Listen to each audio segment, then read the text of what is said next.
And I know when Nate was on the show, Nate is a favorite of ours, you know what I'm saying, on the show. So I know when he came on this last time, he was telling us that you had you started the Dallas Unplugged thing before y'all hooked up this last time to do this one. So how I used to run it, man, like literally this is how I used to run it. I used to have the Dallas Angels radio show in the front of the studio. I used to be over there off of Addison and Honor Road Studios. I would have the Dallas Angels radio show in the front. We would start that from 9 to 11. From 10 to 2 or 10 until, in the back, I would have Dallas Unplugged in the back. So I would have people come. People going to come for the girls. They going to come. They will pull up for the girls, do the radio show, and then about 10 o'clock, we start fading them to the back. I will finish up the radio show about 11. Everybody just go to the back. The live band is playing, and I mean, it was a really dope situation, and that's pretty much how I curated it back then. I shout out to Philly, man. Philly Q, the drummer. Like, he's one of the main people that kind of helped me start. Because he's a drummer, and he was able to reach out and tap into with the musicians. So, fast forward 5 years later, we've basically I brought it back in December. I think we did a Christmas pop up, man, since then we just been rolling ever since then. And I reached out to him. I said, hey, man, I really want to bring this back.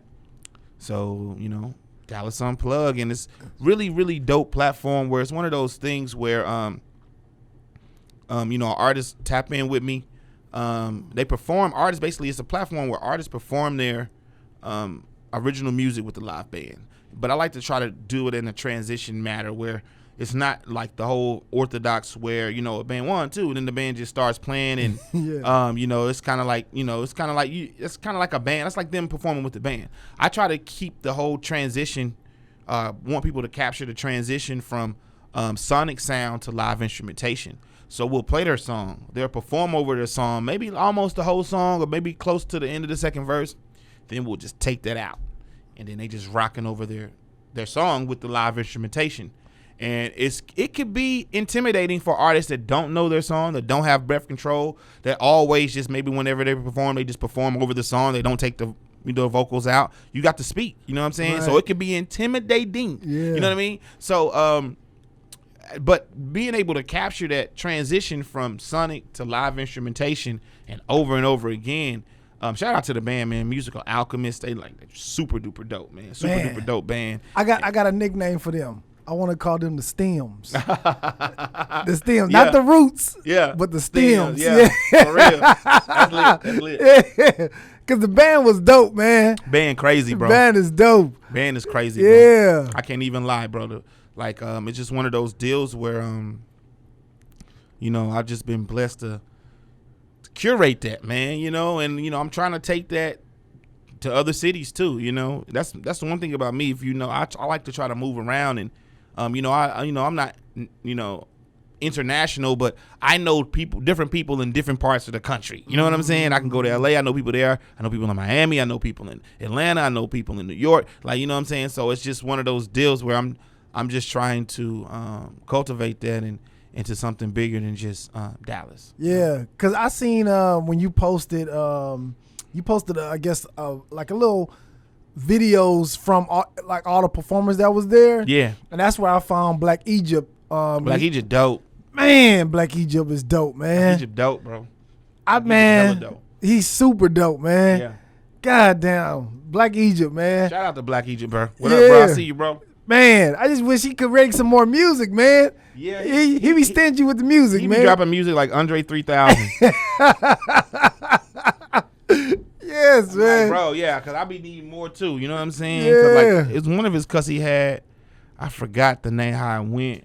But I jam it every time he plays it, and I used to actually jam it in my car too. I'll be like, damn, man, I want some more music. Can I get some more music? You know what I'm saying? But he's definitely dope. He's super dope. So yeah, that's where I found him, just from you posting shit on from your Dallas Unplugged. That's crazy. That is crazy. That is crazy. That's crazy. I mean, this is the one thing though about I can say about Dallas Unplugged, and this is what happens to me. It's happened to other artists. Is that, man? That energy in that building from those instruments coming off and those frequencies, it makes you feel a certain type of way.